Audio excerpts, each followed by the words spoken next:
44খন গাঁও বানত প্লাবিত হৈছে তাৰ লগতে নামনি নেঘেৰীৰ লগতে উৰঙিয়াল কেইবাখনো গাঁও বানত বুৰ গৈছে আৰু এজন যুৱ ব্যৱসায়ী আৰু এজন যুৱক আগবাঢ়ি আহিছে আচলতে তেওঁ যিসকল বাণাঢ্য আছে তেওঁলোকক সহায় হাত বঢ়াইছে নিজৰ একক প্ৰচেষ্টাত কোনো তেওঁ বেলেগৰ সহায় নোলোৱাকৈ নিজৰ একক প্ৰচেষ্টাত 40 ঘৰ মানুহক তেওঁ খোৱা খাদ্যৰ লগতে আজি সাঁজটো তেওঁ নিজাববীয়াকৈ প্ৰদান কৰিছে মই যাম পোনে পোনে তেওঁৰ ওচৰলৈ কিন্তু তাৰ আগতে মই দৃশ্য দেখুৱাই লওঁ তেওঁ 40 ঘৰ মানুহক এসাঁজ খোৱাৰ ব্যৱস্থা গ্ৰহণ কৰিছে মই নিউজ 18 অসমৰ দৰ্শকসকলক দেখুৱাইছোঁ পোনে পোনে এই দৃশ্যাংশ এক সুন্দৰ তেওঁ ইচ্ছা আৰু এই ইচ্ছাক তেওঁ সাৰ্থক কৰিছে তেওঁ আচলতে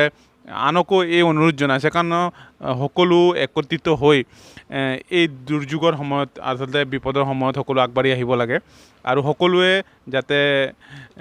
একত্ৰিত হৈ এই অসহায়জনক সহায় কৰিব লাগে তাৰ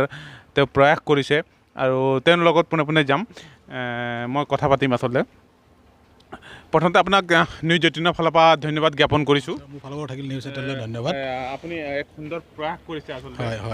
যিসকল বান আক্ৰান্ত লোক আছে তেওঁলোকক আপুনি একক প্ৰচেষ্টাত সহায় আগবঢ়াইছে অকণ জানিম আপোনাক মানে কথাটো কেৱল মানুহে মানুহৰ বাবে আমাৰ এই ভূপেন মামাইটো গাই গৈছে গতিকে মোৰ দেখিলোঁ আমাৰ স্থানীয়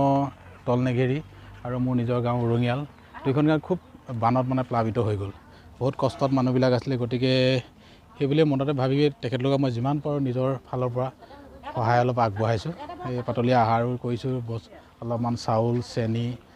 দালি মিঠাতেল চাবোন আৰু ধূপ ফেনাইল আদি কৰি কিছুমান বস্তু মই দিছোঁ তেখেতলোকক 12বিধ সামগ্ৰী দি তেখেতলোকক মই মোৰ নিজৰ ফালৰ পৰা কিঞ্চিত মানে অলপ সহায় কৰিব বিচাৰিছোঁ দেখিছোঁ আপুনি ক'তো মানে আনৰ সহায় গ্ৰহণ কৰা নাই নিজৰ একক প্ৰচেষ্টাত লৈছে আৰু এটা কথা জানিব পাৰিছোঁ আপুনি এই 40টা পৰিয়ালক সাহায্য প্ৰদান কৰাৰ লগতে আপুনি 3 গাড়ী খেৰ আচলতে শিৱসাগৰলৈ দিব বুলি আমি জানিব পাৰিছোঁ গোটেই কথাটো জানিব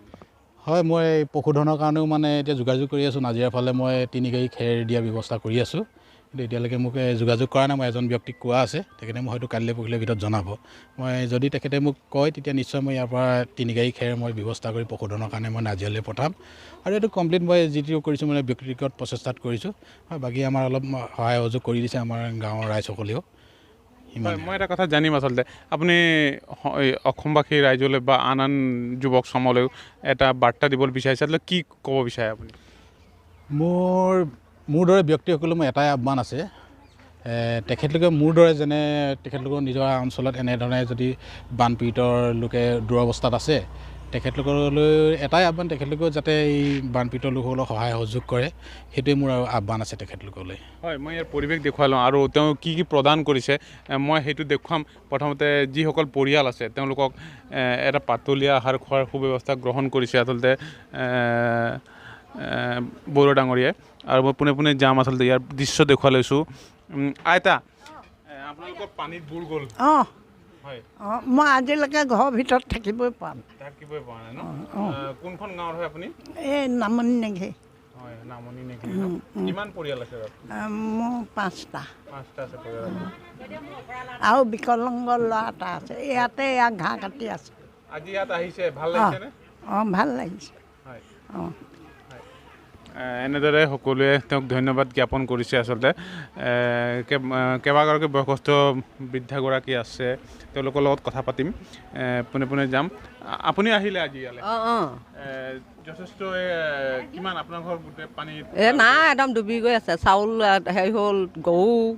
ছাগলী কুকুৰা চব এদাই মানুহ সেই মেচিন নাই লৈ গ'লহি কলেজলৈ গুচি গ'ল কলেজত থাকি আকৌ ঘৰলৈ অহাই নাই আজি কালিহে আহিছোঁ গোটেই বোকা নাতি 2টা আছে সেইকেইটা হাতী চব এঠানি হৈ গ'ল একোৱেই নাই কাপোৰে কানিয়ে চব শেষ ল'ৰা ভাগৰ কিতাপো নাই কিতাপো শেষ কিতাপো শেষ হৈ গ'ল হেৰিত ভৰাই থোৱা কিতাপকে ইমান হেৰি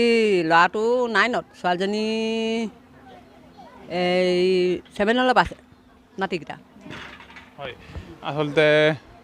কিতাপ পত্ৰ প্লাবিত হৈছে আচলতে বানত মই পোনে পোনে যাম আচলতে ইয়াত যিসকল যি তেওঁ ডিষ্ট্ৰিবিউট কৰিছে দিব আচলতে আজি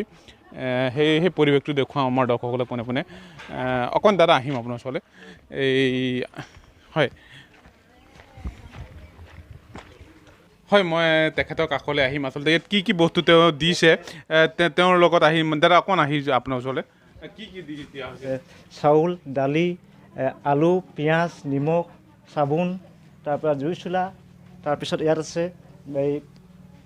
মিঠাতেল, এইটো হেৰি দামী মিঠাতেল, চোলা, তাৰপিছত ইয়াত ধূপ আৰু বিস্কুট আৰু এয়া হেৰি আটা, 12বিধ সামগ্ৰী তেখেতে বিতৰণ কৰিছে। হয় হয় দাদা, এক সুন্দৰভাৱে আপুনি প্ৰয়াস কৰিছে। আচলতে সকলোৱে এসাঁজ যাতে খাব পাৰে